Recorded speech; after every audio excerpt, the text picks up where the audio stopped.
hidup kami, badai hidup kami ini Tuhan, yang Tuhan izinkan kami percaya Tuhan sudah menyediakan segala kekuatan yang baru bagi kami Tuhan. Tuhan sudah menyediakan jalan keluar yang terbaik untuk menolong kami. Terima kasih Tuhan, kami bangga memiliki Allah di dalam nama Yesus Tuhan. Mengucap syukur kalau kami sudah boleh memuji memuliakan nama-Mu. Tibalah saatnya kami akan mendengarkan sabda kebenaran firman-Mu Tuhan.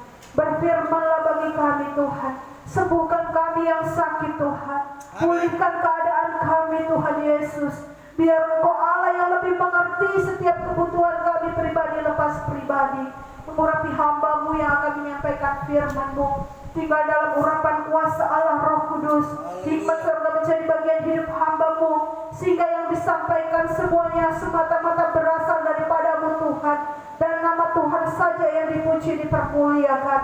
Segala intimidasi kuasa setan iblis yang coba-coba mengganggu pemberitaan firman-Mu, yang coba-coba mencuri firman-Mu Tuhan, kami tolak halaukan di dalam nama Yesus Tuhan.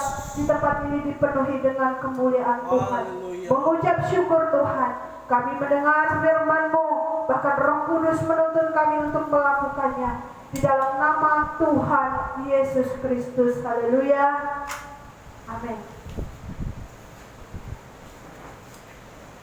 Haleluya. Haleluya, puji Tuhan. Salam sejahtera buat kita semua. Allah Tuhan kita itu baik. Amin. Karena kebaikan Tuhan, saudara dan saya boleh ada sampai saat ini. Haleluya. Ya, kalau di berita kita dengar di India, ya, karena COVID juga banyak yang meninggal. Ya, banyak yang meninggal. Tapi yang saya percaya bahwa kalau kita sebagai umat-umat Tuhan, orang yang beribadah kepada Tuhan, haleluya, Tuhan akan proteksi dan Tuhan akan lindungi. Amin. Haleluya. Buktinya kalau kita ada walaupun di tengah-tengah pandemi, ya, kita sehat, kita kuat. Dan kesehatan itu saya bilang itu sangat mahal. Ya. Jangan saudara hanya mengukur berkat Tuhan itu sebatas apa? Sebatas kekayaan, uang dan harta atau jabatan. Ya. Bukan cuma itu, saudara-saudara. Tetapi kesehatan juga merupakan berkat yang kadangkala kita tidak sadari. Itu berkat yang luar biasa dari Tuhan. Ya, karena saudara boleh saudara selidiki dan tanya kepada orang lain. Ya, biaya hidup yang paling mahal itu, ya, adalah kesehatan. Coba tanya di orang sakit. Ya, di rumah sakit khususnya, apalagi kalau tidak ada BPJS. Ya. Berapa satu hari? Ya. Sedangkan ada BPJS, ada yang obat-obat yang harus dibeli dengan uang pribadi. Tidak sedikit saudara hanya untuk sebuah kesembuhan, hanya untuk kesehatan, tidak sedikit yang jual rumah, jual tanah, jual harta. Untuk apa? Untuk berobat dan supaya sehat. Haleluya. Saudara, kesehatan yang Tuhan berikan kepada kita itu sangat mahal. Ya. Nah, kalau kita diberikan kekuatan, kita diberikan kesehatan, lantas apa yang kita harus persembahkan kepada Tuhan? Ya. Kalau kata untuk membalas kebaikan Tuhan, saya rasa kita manusia tidak bisa balas. Betul apa benar? Kalau kata membalas artinya harus seimbang, ya kan? Contoh kalau saya berbuat baik kepada Ibu Tim balas dengan berbuat baik juga kepada saya, setara atau seimbang. Tetapi kalau kita dengan Tuhan, kita mau balas kebaikan Tuhan itu kita tak setara dengan Tuhan. Amin. Ya kan? Coba kalau kita timbang antara kebaikan Tuhan yang kita alami setiap hari dengan apa yang kita lakukan buat Tuhan. Seimbang? Ya, setara tidak? Tidak. Makanya ya pemazmur bilang apa? Dengan apakah aku dapat balas kebajikanmu? Haleluya. Selain kita bersyukur. Amin. Haleluya. Kita datang bersyukur lewat apa? Lewat beribadah kepada Tuhan. Lewat apa? Lewat mentaati seluruh firman Allah. Hidup benar di hadapan Tuhan. Ya. Ada ayat firman Tuhan yang berkata bahwa persembahkanlah tubuhmu sebagai persembahan yang hidup, yang kudus dan berkenan kepada Allah. Hidup ini bicara tentang apa? Ya. Hidup itu bicara tentang segala aspek kehidupan kita, kelakuan kita, perasaan kita, pikiran kita, apa yang kita lakukan, apa yang kita pikirkan, apa yang kita katakan, semua itu sebagai persembahan yang kudus di hadapan Tuhan dan yang berkenan di hadapan Tuhan, dan dikatakan itulah ibadahmu yang sejati. Haleluya. Makanya saudara jemaat Tuhan yang saya kasihi dalam Tuhan, ya, mari kita tingkatkan, ya. Kita bersyukur kepada Tuhan, ya. Kalau kita menyadari bahwa kebaikan Tuhan itu kita tidak mampu balas, ya, hanya dengan kita bersyukur kepada Tuhan, Tuhan sudah senang. Makanya terlalu apa ya saya bilang, kalau kita tidak tahu bersyukur kepada Tuhan, tidak tahu beribadah kepada Tuhan, ya. Kemarin di hari Jumat saya sudah singgung mengenai keadaan manusia di air sana. Salah satunya adalah tidak tahu berterima kasih dan tidak mempedulikan agama. Coba saudara lihat, ya. Ini bukan orang yang di luar Yesus, ya, bukan. Ya. Kita lihat orang Kristen aja, orang yang sudah percaya kepada Kristus. Coba lihat, ya. Kalau kita mau adakan riset atau penelitian, ya, tingkat kehadiran umat Tuhan di dalam satu gereja itu menurun atau meningkat? Ya. Menurun atau meningkat? Kalau kita buat penelitian, ya, mengalami penurunan sudah kehadiran, baik itu di jemaat yang besar apalagi jemaat kecil.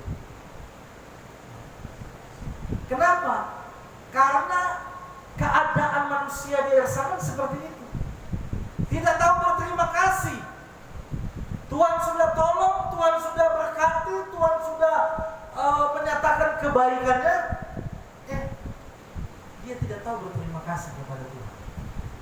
Dia pikir kalau dia sehat itu karena dia mampu menjaga kesehatannya. Dia pikir kalau dia bisa hidup berkecukupan itu karena hasil kerja kerasnya. Ya. Saudara, hidup ini, ya, tidak ada di satu bagian dalam kehidupan kita di mana Allah tidak campur tangan di dalamnya. Ya.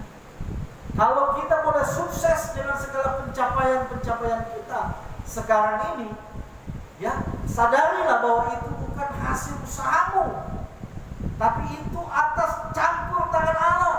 Allah turun bekerja di dalamnya sehingga apa? Kita berhasil, kita mengalami yang namanya keberkatan Tuhan. Haleluya. Kenikmatan yang Tuhan izinkan. Saya selalu bilang berkat itu bicara soal nikmat, menikmati. Ya kan? Kita biar banyak uang, tapi kalau kita tidak menikmati itu, apa gunanya? Ya. Nikmat bicara tentang kedamaian, kesejahteraan. Nah, ini kesejahteraan.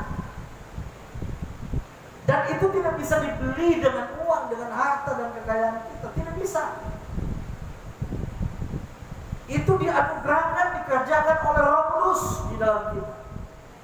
Sehingga di setiap langkah kehidupan kita, ya, walaupun ada hambatan, walaupun ada tantangan, tetap damai dan sukacita ada pada kita. Karena kedamaian dan sukacita kita tidak bergantung kepada apa? Hal-hal yang dari luar. Apa hal-hal yang dari luar? Keadaan sekeliling kita, ya, fakta yang di lapangan, ya. Tetapi kedamaian dan kesejahteraan kita itu dihasilkan dari dalam sukacita. Karena ada Roh Kudus. Haleluya. Makanya orang yang percaya kepada Tuhan itu kalau orang luar lihat itu aneh. Dia ada beban, ada masalah, dia happy aja, dia senang aja. Haleluya. Kita happy bukan karena kita sudah putus cuma satu. Ada kan orang kalau sudah terlalu besar atau terlalu banyak bebannya, dia happy sendiri, ketawa sendiri, ya kan? Itu beda, saudara. Artinya begini, kalau kita bahagia bukan karena kita tidak merasakan penderitaan atau hambatan, bukan. Kita bahagia, kita bersukacita karena kita tahu, ya, bersama Tuhan pasti ada jalan keluar. Bersama Tuhan pasti ada pertolongan. Bersama Tuhan pasti ada mujizat. Haleluya. Ya. Kita bersukacita bukan karena kita menyepelekan tantangan dan pergumulan kita, bukan.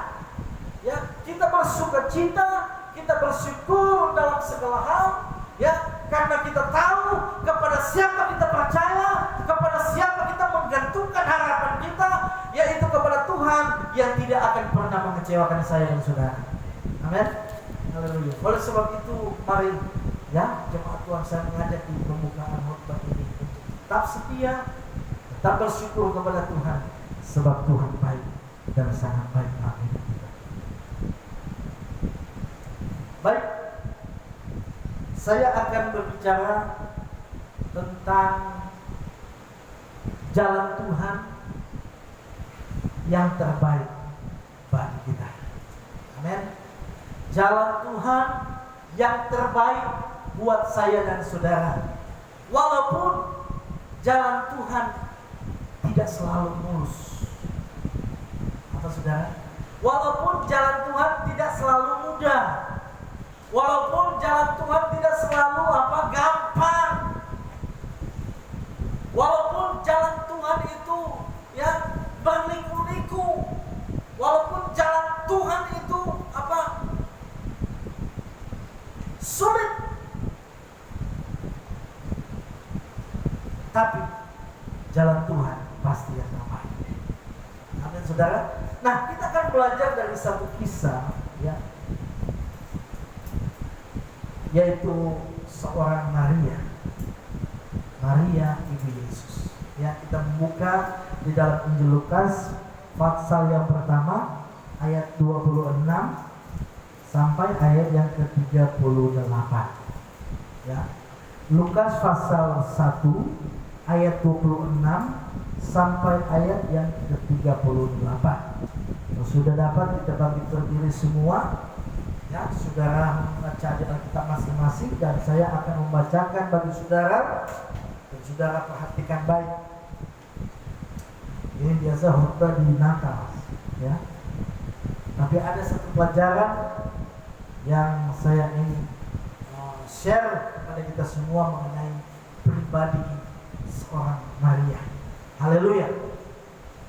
Demikianlah firman Tuhan, pemberitahuan tentang kelahiran Yesus.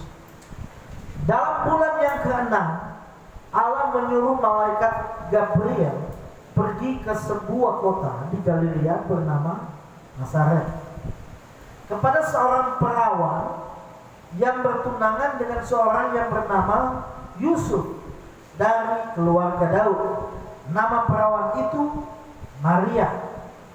Ketika malaikat itu masuk ke rumah Maria, ia berkata, "Salam, hai engkau yang dikaruniai Tuhan menyertai engkau." Maria terkejut mendengar perkataan itu, lalu bertanya di dalam hatinya, "Apakah arti salam itu?" Kata malaikat itu kepadanya, "Jangan takut, hai Maria, sebab engkau beroleh kasih karunia di hadapan Allah. Sesungguhnya engkau akan mengandung dan akan melahirkan seorang anak laki-laki, dan hendaklah engkau menamai dia Yesus. Ia akan menjadi besar dan akan disebut Anak Allah yang Maha Tinggi. Dan Tuhan Allah akan mengaruniakan kepadanya tahta Daud bapa leluhurnya. Dan ia akan menjadi raja atas kaum keturunan Yakub sampai selama-lamanya, dan kerajaannya tidak akan berkesudahan." Kata Maria kepada malaikat itu, "Bagaimana hal itu mungkin terjadi? Karena aku belum bersuami." Jawab malaikat itu kepadanya, "Roh Kudus akan turun atasmu, dan kuasa Allah yang Maha Tinggi akan menaungi engkau. Sebab itu anak yang akan kau lahirkan itu akan disebut Kudus, Anak Allah. Dan sesungguhnya Elisabet sanakmu itu, ia pun sedang mengandung seorang anak laki-laki pada hari tuanya, dan inilah bulan yang ke-6 bagi dia, yang disebut mandul itu. Sebab bagi Allah tidak ada yang mustahil." Kata Maria, "Sesungguhnya aku ini adalah hamba Tuhan. Jadilah padaku menurut perkataanmu itu." Lalu malaikat itu meninggalkan dia. Silakan duduk. Saudara-saudara, kalau kita melihat kisah ini, di mana ini adalah pemberitahuan mengenai kelahiran Yesus Kristus, di mana Allah memerintahkan malaikat Gabriel untuk menyampaikan jalan Tuhan ini, menyampaikan rancangan Allah, rancangan penyelamatan Allah atas dunia ini, atas manusia, di mana ada perempuan yang seorang perawat yang adalah namanya Maria. Haleluya. Di mana Maria ini adalah seorang yang belum bersuami. Memang dia sudah bertunangan dengan laki-laki yang bernama Yusuf, tetapi mereka belum hidup sebagai suami istri. Mereka hanya masih terikat dengan pertunangan, terikat dengan janji pertunangan, belum nikah sebagai suami istri. Nah, saudara-saudara kasih dalam Tuhan, kenapa Maria ini dipilih Tuhan? Karena Maria ini adalah juga keturunan daripada Daud, sama dengan Yusuf. Yusuf juga keturunan daripada Daud. Jadi Tuhan memilih Maria. Tuhan memilih seseorang itu tidak sembarangan, karena bertolak dari nubuatan bagaimana Yesus itu, juru selamat itu, Mesias itu akan lahir dari keturunan Daud. Haleluya.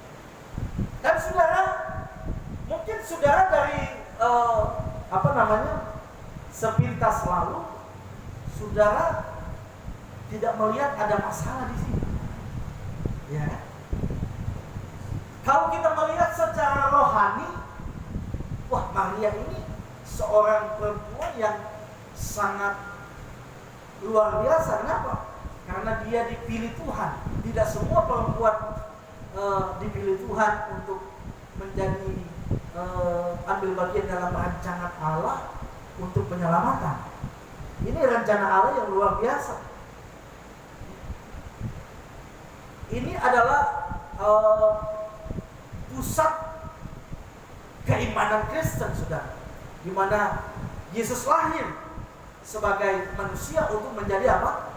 Yang pertama untuk menjadi teladan, yang model, patron, bagaimana manusia yang berkenan di hadapan Tuhan, dan kemudian dia ada tugas yaitu untuk menjadi korban atas dosa, supaya manusia yang percaya kepadanya tidak binasa, melainkan beroleh hidup yang kekal. Tujuan penyelamatnya. Dan Maria turut andil di dalamnya. Bayangkan sudah.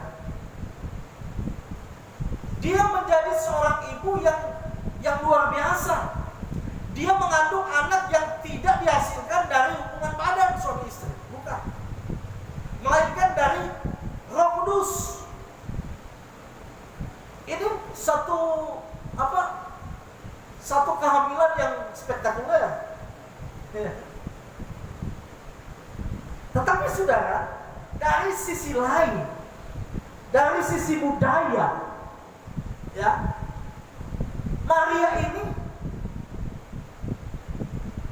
kalau sampai ketahuan dia hamil di luar nikah, itu menjadi aib bagi dia. Ya. Jadi saudara, kalau saudara lihat sepintas lalu, tidak ada masalah yang serius di sini.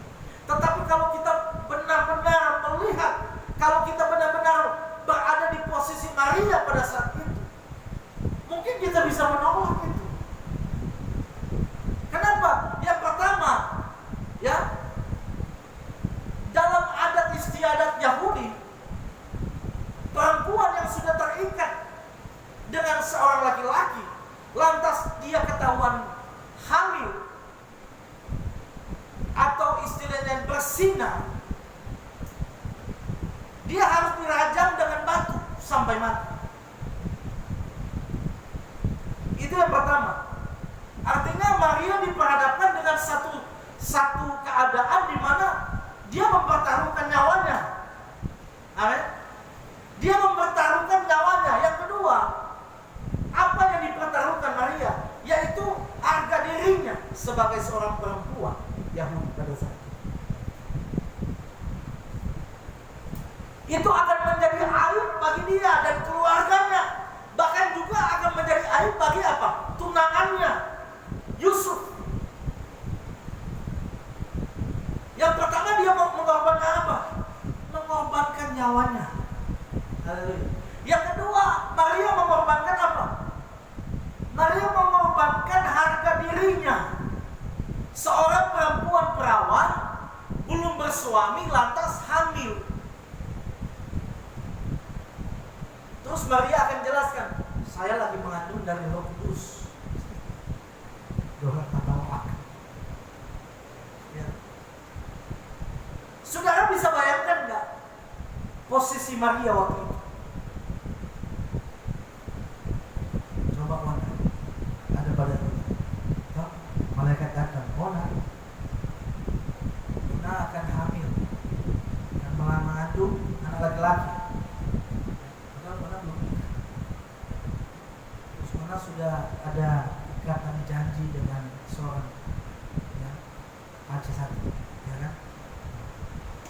Seorang cowok.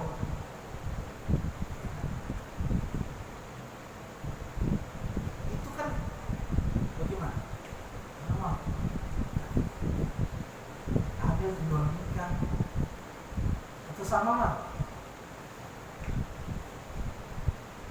Belum ada status, sudah hamil duluan. Mungkin sudah berkatakan hamil dari Roh Kudus.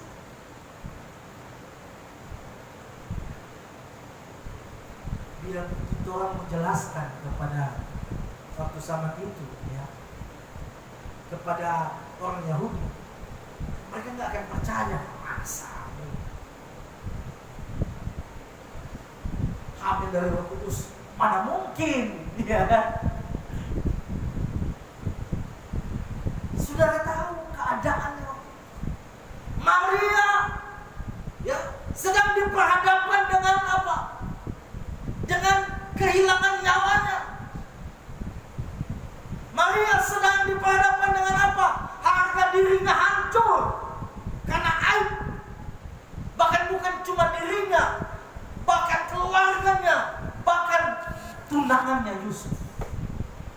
saudara, ketika Yusuf tahu, ketika Yusuf tahu Maria akan mengandung dari Roh Kudus, ya, apa yang timbul di pikiran Yusuf? Yusuf diam-diam ingin apa? Menceraikan dia. Ya. Yusuf tidak mau. Ya. Ini aib, saudara. Wah, luar biasa. Jadi untuk sebenarnya Yusuf menceraikan dia diam-diam itu bukan karena Yusuf benci kepada Maria. Tidak. Justru karena Yusuf sayang sama Maria. Dia tidak mau Maria itu kena masalah. Dia ceraikan.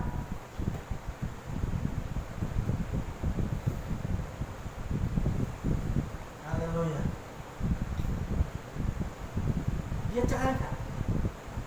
Tapi kehendak, ya, sebelum dia menceraikan Maria secara diam-diam, malaikat Tuhan datang dan dia menguatkan Yusuf. Dia bilang, jangan kau ceraikan Maria, karena bayi yang dikandungnya itu dari Roh Kudus. Sehingga Yusuf, ya, dia tanggung bersama dengan Maria. Ya. Sudah, itulah sebabnya kenapa ketika mereka, ya, Maria hendak mau melahirkan, pertanyaannya, adakah yang bisa menampung mereka? Tidak ada. Ya. Mereka sudah cari, tidak ada. Semua sudah cari, tidak ada. Tidak ada yang menampung, ya, perempuan yang tidak jelas. Ibaratnya perempuan yang apa? Yang kotor bagi mereka menurutnya. Ya, karena hamil di luar nikah. Ya. Mereka nggak mau menampung Yusuf dan Maria. Karena itu aib bagi bangsa Yahudi, aib.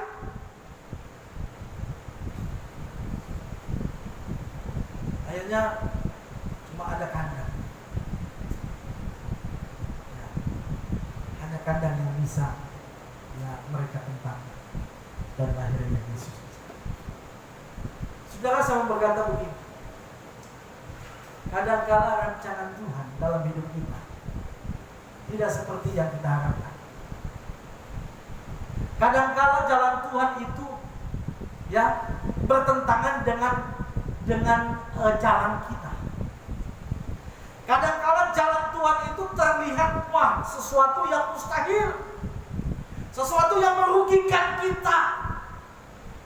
Kadangkala jalan Tuhan itu sepertinya sangat merugikan kehidupan kita. Apakah itu harga diri kita akan diambil di situ? Atau kita menanggung malukah di situ? Atau apapun yang merugikan hidup kita, kadangkala jalan Tuhan seperti itu. Tapi sebagai hamba Allah, saya mau katakan, jalan Tuhan itu yang terbaik. Amin. Rancangan Tuhan itu yang terbaik.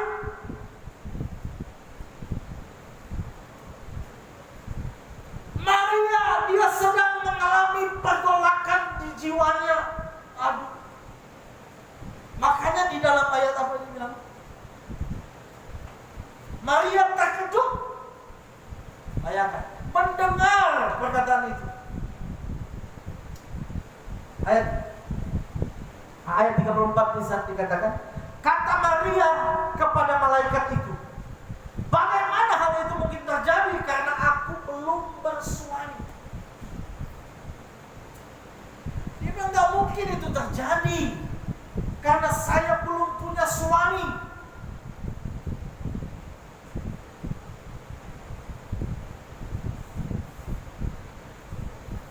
Tetapi ada satu kata, ya, ada satu kata yang malaikat katakan bahwa Elisabet, sanak saudaranya. Elisabet ini adalah perempuan mandul. Dia mandul, artinya tidak bisa mempunyai anak, mandul. Tapi di masa tuanya, Tuhan bukakan rahimnya, dan sehingga dia mengandung anak laki-laki. Itu kita tahu bersama Yohanes Pembaptis. Dikatakan sanakmu dia kasih tahu sama Maria, karena Maria bilang nggak mungkin, itu mustahil saya belum bersuami, karena ya untuk memperoleh anak itu harus ada apa? Ya, kita harus dewasa. Ada kalau dia ada sperma dengan sel telur, dan itu akan ketemu dan berbuah.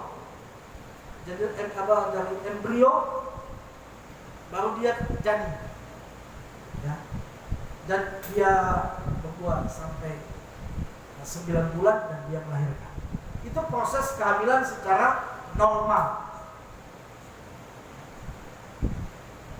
Makanya bilang bagaimana mungkin kalau cuma sel telur, ya kan? Perempuan tidak bisa membuahi anak sendiri, tidak boleh. Harus ada sperma laki-laki. Nah, lantas bagaimana? Ya, mungkin kalau zaman sekarang Maria tidak terlalu heran. Kenapa? Karena ada bayi tabung. Ini kan? Sperma laki-laki disuntikkan. Karena kecanggihan teknologi, disuntikkan ke rahim bisa berbuah. Tapi dulu tidak ada begitu. Dulu belum ada.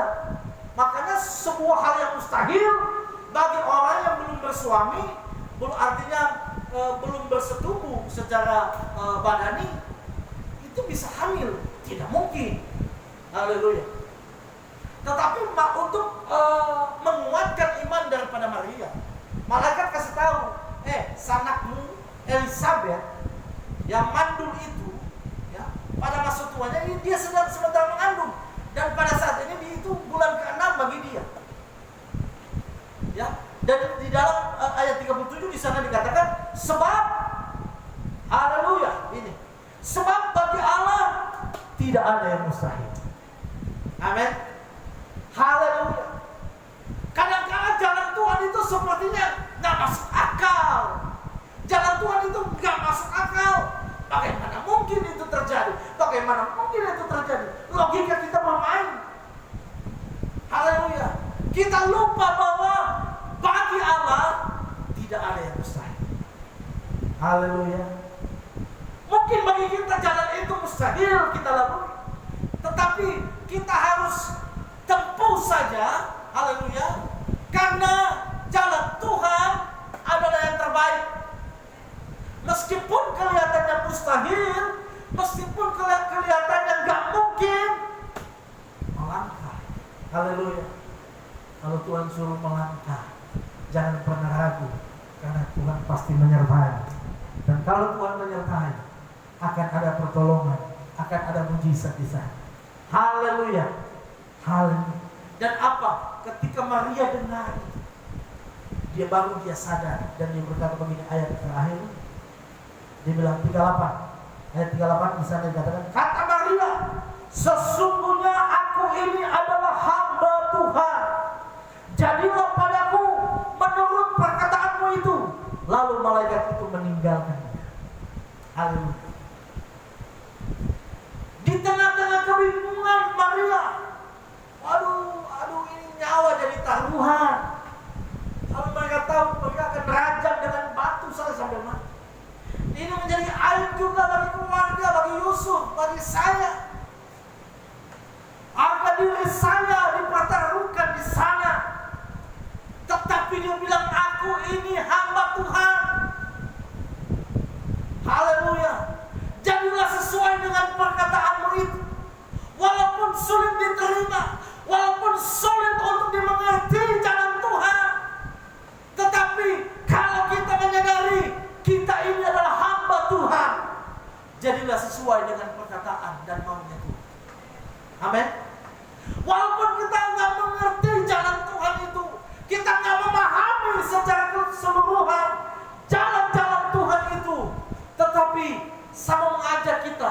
Ya, kita semua ini adalah hamba Tuhan. Biarlah jadi pada kita sesuai bukan dengan apa maunya kita, tetapi apa maunya Tuhan. Hal yang sama juga diteladankan oleh Yesus ketika di Taman Getsemani. Dia bergumul ya mengenai penderitaannya yang sangat luar biasa. Ya, secara manusia dia tidak mampu menanggung itu. Karena penderitaan yang luar biasa dia harus tanggung oleh karena dosa saya dan saudara. Tetapi dia bilang apa? Dia bilang, Tuhan, kalau boleh cawan ini lalu daripadaku. Tetapi biarlah bukan apa yang aku kehendaki yang jadi, melainkan kehendak-Mu lah yang jadi. Ketaatan, ketundukan kita sebagai hamba Tuhan, itu yang Tuhan senang. Haleluya.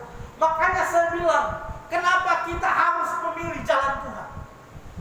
Kenapa kita harus mengikuti jalan Tuhan?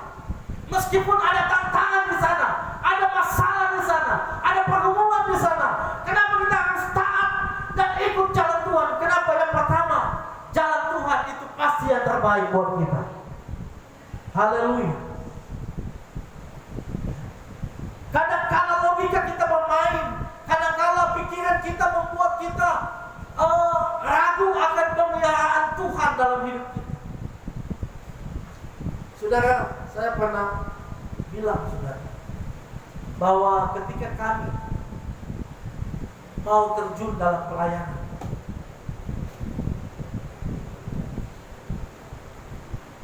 saya bukan orang bodoh yang tidak ada pertimbangan. Ya. Walaupun penilaian orang itu, wah ini terlalu ekstrim bagi kami. Ya. Saudara, ketika ditawarkan pelayanan kepada kami, majelis daerah MD bilang begini, kamu tahu kan pendeta di GBDI tidak ada gaji, ya. Tidak ada gaji. Saya bilang saya tahu. Makanya MD bilang gak apa-apa kamu kerja sambil melayani. Saya bilang oke. Tapi saya berdoa dulu. Ya. Saudara, di dalam kebimbangan saya, di dalam pergumulan saya, saudara, saya bilang Tuhan, saya mau keputusan saya ini bukan karena pertimbangan logika saya, bukan pertimbangan untung ruginya, tetapi biarlah keputusan saya ini benar-benar jalan-Mu ya Tuhan. Seperti biarlah apa yang kami tempuh ini bukan jalan kami, tetapi jalan-Mu ya Tuhan. Walaupun kelihatan sulit. Karena kami, saudara, sebelum di Sorong sini, saya sudah kerja, saudara. Nah, saya kerja apa saja? Tanya istri saya. Saya kerja dari tukang sapu kantor, ya, tukang ngepel. Cuma kalau orang tanya, kamu kerja di situ apa? Asisten manajer. Oh, keren sekali ya. Mereka tidak tahu saya punya kerja. Mereka cuma tahu asisten manajer. Padahal saya tukang bikin kopi, manajer punya kopi saya bikin. Ya, saya tukang suruh lah, babu lah istilahnya. Suruh beli makanan, suruh beli air minum, air galon, sapu, pel, buka kantor, tutup kantor. Ya. Saya jabanin, padahal saya S1. Secara gengsi, saya tidak mau, saya kuliah bayar mahal, kuliah masa kita cuma jadi tukang sapu, ya.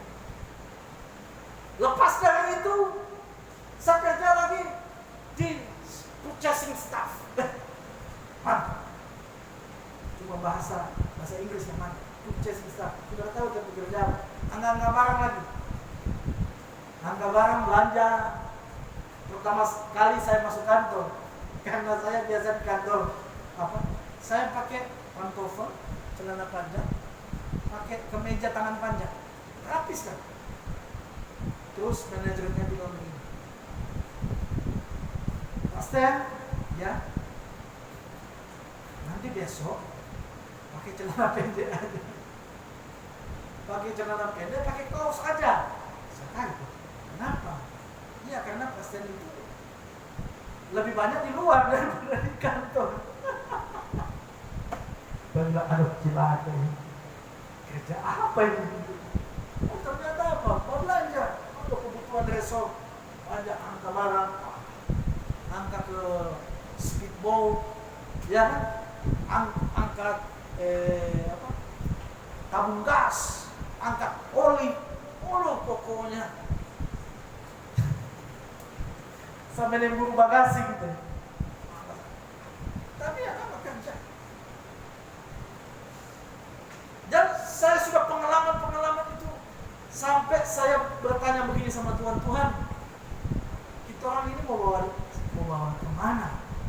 Saya mau dipakai di mana ini? Iya kan? Sampai saya mau jadi penginjil, jadi cuma pembantu mimbar, atau menjadi gembala, atau jadi guru. Ya, saya sudah tes tembus, saudara.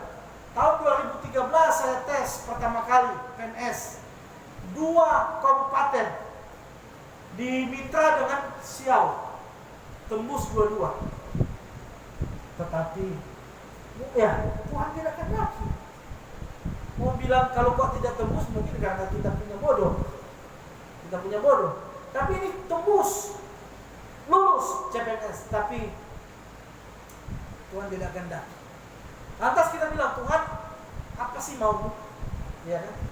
Apa sih jalanmu? Tunjukkan dong jalanmu. Ya. Baru ditanya lagi, dipanggil om saya, kamu mau untuk mengajar guru agama. Sudah tembus semua. Persyaratan sudah ada, lengkap, tinggal tanda tangan. Apa yang terjadi? Masyarakat Papua yang ada di sana, yang guru-guru honor itu, mereka demo karena kebanyakan diangkat itu bukan orang pribumi, tapi orang luar. Hanya karena lagi terhambat. Kami tinggal 1 tahun di 1 tahun di TNI, baru tidak ada kerja. Memang kami ada om di sana, makan tidur lah. Tapi saya nggak suka begitu. Saya bilang, Tuhan, kadang-kala saya setiap sore depan gereja duduk, kadang-kala cerita sendiri dalam hati, Tuhan, hidup cuma begini kah? Akhirnya pulang lagi ke Manado, balik lagi. Sambil saya kerja di sini, mau ditawarkan. Jadi ketika ditawarkan pelayanan, saya nggak mau ambil keputusan yang salah lagi. Saya berdoa, Tuhan, tunjukkan. Lalu apa yang Tuhan bilang? Tuhan bilang, kau tidak boleh mengabdi kepada dua Tuhan. Itu ayat yang muncul ketika saya berumur. Kau tidak boleh mengabdi kepada dua Tuhan, karena kau akan mengasihi yang satu dan mengabaikan yang lain. Baru datang ayat firman Tuhan, saya berdoa lagi, saya tawar-menawar dengan Tuhan. Ayat firman Tuhan muncul lagi. Dia bilang begini, barang siapa yang siap mengajak, tapi menoleh ke belakang, dia tidak layak bagiku. Akhirnya saya ada pada kesimpulan Tuhan mau saya resign. Saya full time melayani, tidak boleh melayani sambil bekerja. Saudara, secara manusia, aduh, gak mungkin. Saya nggak dapat gaji. Ya kan, waktu itu Ibu Tin belum ketemu kami. Kami masuk di sini nol, tidak ada jiwa, kami kos. Ya. Terus kita makan dari siapa? Kita bayar kontrakan dari siapa? Itu logika yang main. Jalan Tuhan memang tidak selamanya mulus. Bahkan jalan Tuhan terkadang terlihat mustahil bagi kita. Tetapi kalau kita ikut jalan Tuhan, itu yang terbaik. Amin. Saya dengan berat hati, itu adalah merupakan langkah iman yang besar, satu-satunya yang saya pernah ambil, yaitu apa? Saya resign, saya mengundurkan diri. Baru diuji lagi, ya Tuhan uji lagi, ya. Kepala operasional manager bilang begini, Pak Stan, sebenarnya ini rahasia perusahaan, tapi karena Pak Stan sudah mau resign, supaya Pak Stan berpikir 2 kali. Nah, mereka bilang, kenapa? Kamu kerjanya bagus, kamu ini dari penilaian pusat kamu kerjanya cepat bagus. Kenapa kamu mau resign? Kenapa kamu mengundurkan diri? Saya mau bilang dia kan muslim. Saya mau bilang dia mungkin tidak mengerti. Akhirnya dia bilang sebenarnya ini rahasia perusahaan. Kenapa? Pak Stan itu bulan Agustus nanti, ya, karena Pak Stan ini saya lihat capai-capai target terus. Saya mengusul Pak Stan itu dipromosikan. Jadi Pak Stan itu akan training di Jakarta itu 3 bulan. Jadi selama training itu gaji tetap jalan, bayangkan. Kita belajar training, ya, hotel gratis ditanggung perusahaan, gaji tetap jalan. Wah itu bukan enak lagi, enak banget. Terus kalau saya selesai training 3 bulan, saya ditarik kembali ini, paling rendah itu supervisor atau kepala unit. Sudah tahu, supervisor itu gajinya 7-8 juta. Kalau kepala unit itu sampai 15 juta. Dan kalau pegawai tetap itu, anak kita ditanggung perusahaan itu sampai 3 anak. Kalau saya masih 2, masih boleh tambah 1. Tapi untuk malah saya bilang cukup 2 saja. Jadi kalau 2, waduh, selok dengan Elnatan ini ditanggung perusahaan sampai kuliah.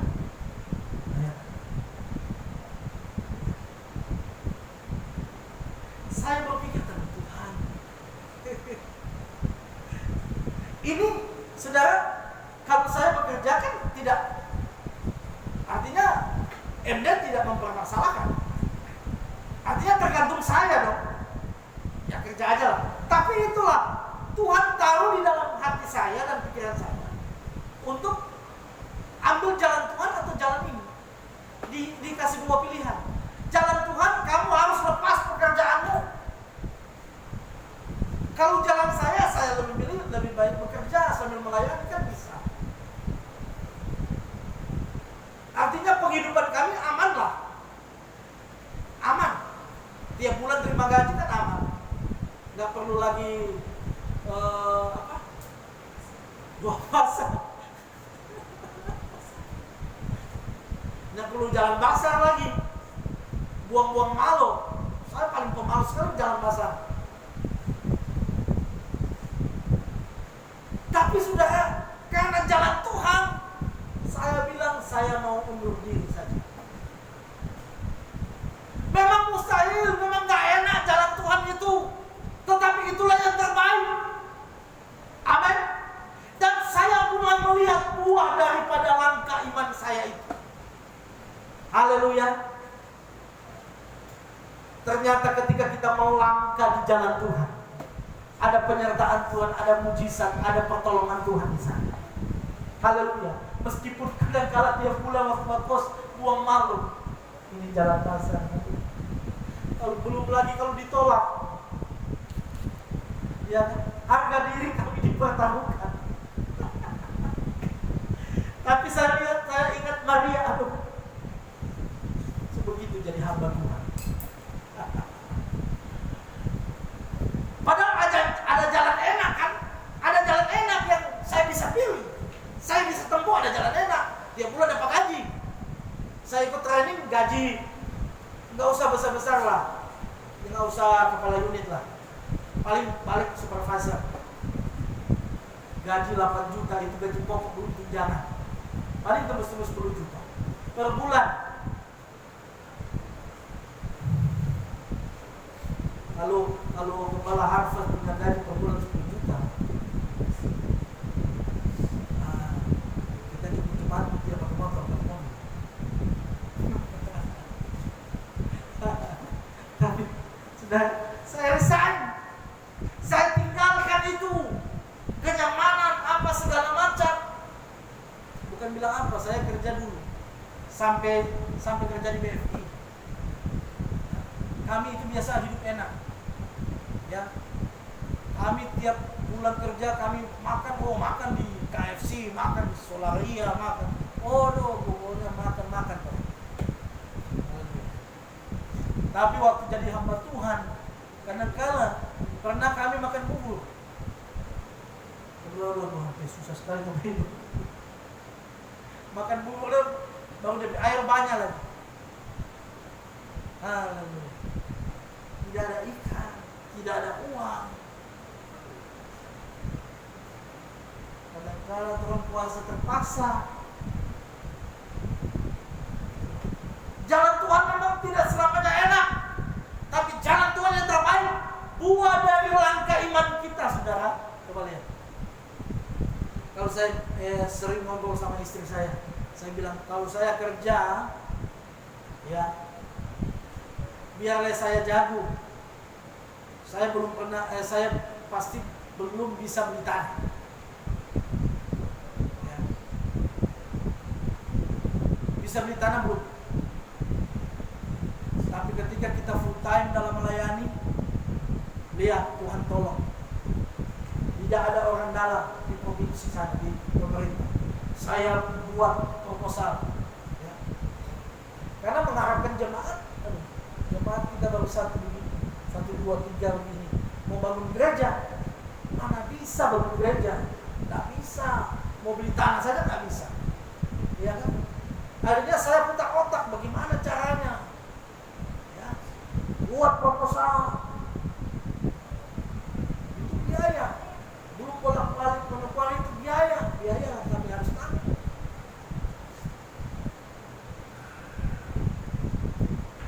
Makanya waktu lalu ada bapak orang mencoba mengatur, tanya-tanya sama aku saja baru masuk baru tanya Pak Yudin lagi, tanya pada saya lah. Kalau saya tidak berusaha, apa mau dapat? Apa jemaat bisa bikin? Jadi saudara, saya berusaha. Tuhan kasih hikmat dan puji Tuhan. Tuhan berkati. Sampai detik ini Tuhan tidak pernah membiarkan kami meminta di dalam. Haleluya. Makanya kami meneladankan kepada jemaat Tuhan untuk kalau ada berkat lebih kasih. Ya.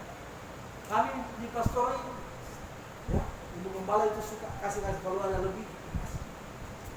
Bahkan bukan cuma ada lebih, bayangkan kita saja nggak punya ikan dia kasih orang. Ya. Pada tanya, yang ikan itu mana? Saya sudah kasih di sana. Oh, puji Tuhan. Kita sudah ada ikan, kasih orang ikan. Tapi itulah, karena kita mencoba mengaplikasikan firman itu. Ya. Jadi kalau saudara ada lebih, berbagi kepada orang lain. Saudara ada berkat lebih, bagi kepada pekerjaan di pastoral sini, di gembala. Ya. Berkat itu tidak harus uang, bisa saja tuh ikan, bisa saja sabu. Bisa saja apa, ya kan? Lalu bikin bawa apa? Bawa pisang, bawa apa? Loyang, selang. Itu pemberian itu yang luar biasa. Ya? Dan saudara akan diberkati dengan hal itu.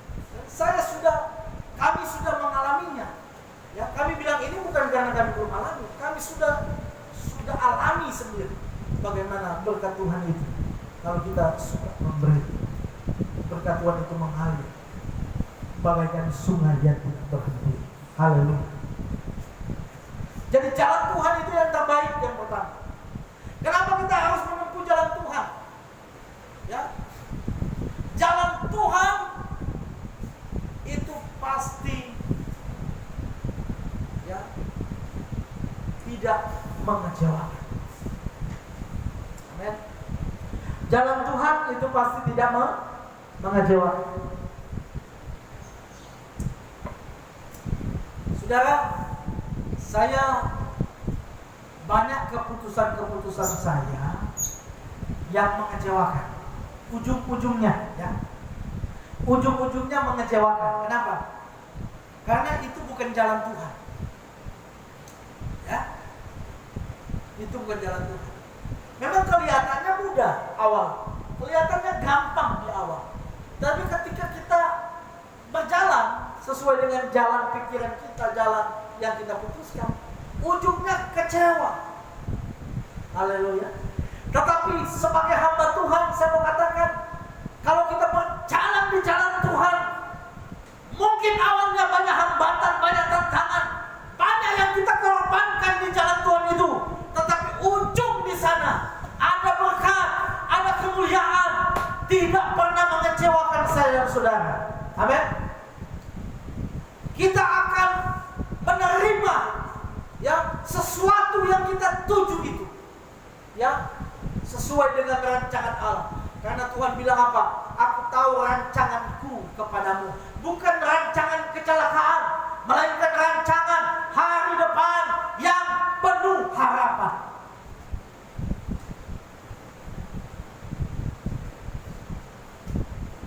Saya mau berkata kepada saudara, jalan Tuhan itu apa?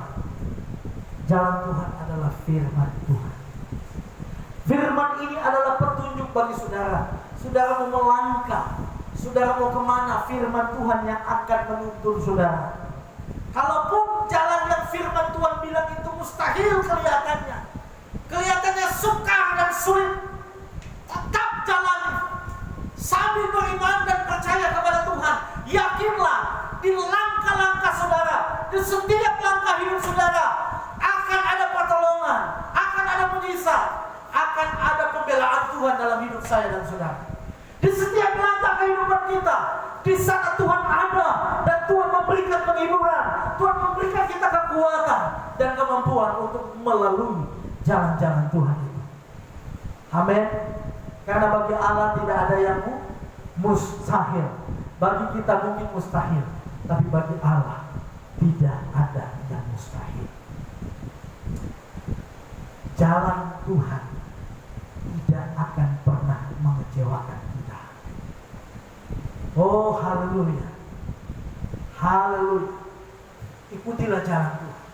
Walaupun kita kadang-kala tidak memahami, belum mengerti rencana Allah, belum memahami jalan Tuhan itu, melangkah saja dengan iman, pasti Tuhan akan tolong dan Tuhan akan nyatakan kuasa. Seperti Abraham, datanglah firman Tuhan kepada Abraham, Abraham, keluarlah dari kampung halamanmu, keluar daripada sanak saudaramu, yang tinggalkan rumah ayahmu dan ibumu, pergi ke negeri yang akan kutunjukkan bagimu. Abraham belum melihat tujuan yang jelas di sana. Padahal saudara, di Ur-Kasdim, ya, Abraham dan keluarganya itu orang kaya di Ur-Kasdim, orang kaya, dan di kampung halamannya mereka itu ternama, terkenal, saudara. Tetapi jalan Tuhan bagi Abraham, dia bilang, aku akan membuat kamu menjadi keturunan yang banyak, tetapi kamu harus keluar. Haleluya. Keluar, tinggalkan zona nyaman, tinggalkan kampung halamanmu, tinggalkan rumah ayah ibumu, ke tempat yang akan kutunjukkan kepadamu. Saudara, Abraham meninggalkan sesuatu yang pasti demi sesuatu yang tidak pasti. Abraham karena imannya kepada Tuhan, dia berani meninggalkan kepastian, ya, dia meninggalkan kepastian dengan menuju kepada ketidakpastian. Dia meninggalkan sesuatu yang pasti, dia melepaskan sesuatu yang pasti untuk pergi kepada sesuatu yang tidak pasti tujuannya. tujuannya. Iya kan? Haleluya. Tuhan bilang pergi ke negeri yang akan kutunjukkan kepada. Dia belum tahu tujuannya. Beda dengan begini. Contohnya, dia bilang, Ona keluar dari sini, pergi ke Sorong, ya di kota. Itu kan jelas kan tujuannya? Jelas. Coba kalau saya bilang begini, Ona pergi saja dari sini, pergi ke sesuatu tempat yang saya akan tunjukkan nanti. Kira-kira Ona berangkat kan tidak? Ona pikir, kembali ini gila kan? Masa kita pergi tidak ada tujuan? Iya kan? Abraham ketika Tuhan bilang pergi, belum ada tujuan. Artinya tujuannya belum pasti, tetapi karena jalan Tuhan, hal yang mustahil karena imannya, Abraham melangkah. Dan apa yang terjadi? Ujungnya Tuhan tolong. Ya, ujungnya Tuhan genapi janjinya kepada Abraham. Dan Abraham menjadi bapa dari segala orang yang percaya karena imannya.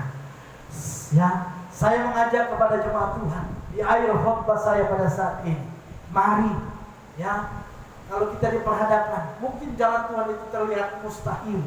Kita tak pahami jalan Tuhan itu, kita belum pahami jalan Tuhan itu. Berjalan saja dengan iman, ujungnya pasti tidak pernah mengecewakan. Ya, jangan pernah memilih jalan kita karena kadang kita salah prediksi, kadang kalau kita salah pandangan persepsi, ya, akan satu masalah, akan satu jalan. Tetapi kalau Tuhan sudah tunjukkan jalan itu, walaupun itu ada hambatan, walaupun itu kelihatannya mustahil dan tidak mungkin, berjalan saja dengan iman. Yakinlah di setiap perjalanan hidup saudara, Tuhan akan menyertai dan menolong saudara. Haleluya, untuk melihat kemuliaan Tuhan. Puji nama Tuhan. Itulah firman Tuhan yang bisa saya sampaikan pada kesempatan pagi hari ini. Kita akan berdoa kepada Tuhan.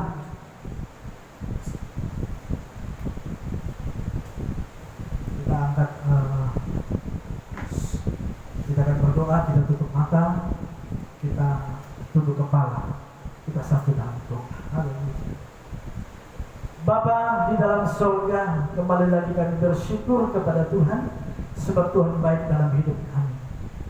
Kami sudah dengar firman-Mu, kami sudah dengar isi hati-Mu kepada kami. Dan kami percaya meskipun jalan-Mu Tuhan itu terlihat mustahil, terlihat sulit, sukar, tetapi kami tetap mau seperti Maria. Kami hanyalah hamba Tuhan. Jadilah pada kami sesuai dengan jalan-Mu ya Tuhan. Karena kami percaya jalan-Mu pasti yang terbaik. Karena kami percaya jalan-Mu ujungnya tidak akan pernah mengecewakan kami. Terima kasih Tuhan buat firman-Mu. Kami terima firman-Mu. Dan kami tidak luaskan pekerjaan setan dalam bentuk apapun yang mau mencuri. Beri firman-Mu kepada kami di hati kami dan pikiran kami. Kami tolak di dalam nama Tuhan Yesus Kristus. Haleluya. Biarlah benih firman-Mu itu tertanam, berakar, bertumbuh, bahkan menghasilkan buah bagi kemuliaan Tuhan. Berkati kami semua umat-umat Tuhan yang mendengarkan firman-Mu. Biarlah benih firman-Mu ini dapat mendewasakan kami, dapat memberikan kami mata rohani yang jeli melihat jalan-jalan Tuhan yang luar biasa itu kepada kami. Rancangan-Mu bagi kami bukan kecelakaan, melainkan rancangan hari depan yang penuh harapan bagi kami. Terima kasih Tuhan. Terpuji-pujilah nama-Mu. Kami sudah dengar firman-Mu, memberikan pengurapan Allah kepada hamba-Mu yang sudah menyampaikan firman-Mu. Hamba sudah berhenti berbicara, tetapi ada kuasa Roh Kudus di masing-masing kami yang akan menjelaskan, memberikan pengertian, membuka pengertian bagi kami akan firman-firman-Mu ya Tuhan. Terima kasih Tuhan. Terpuji-pujilah nama-Mu. Sebentar kami akan membuka tangan, memberikan korban persembahan kami.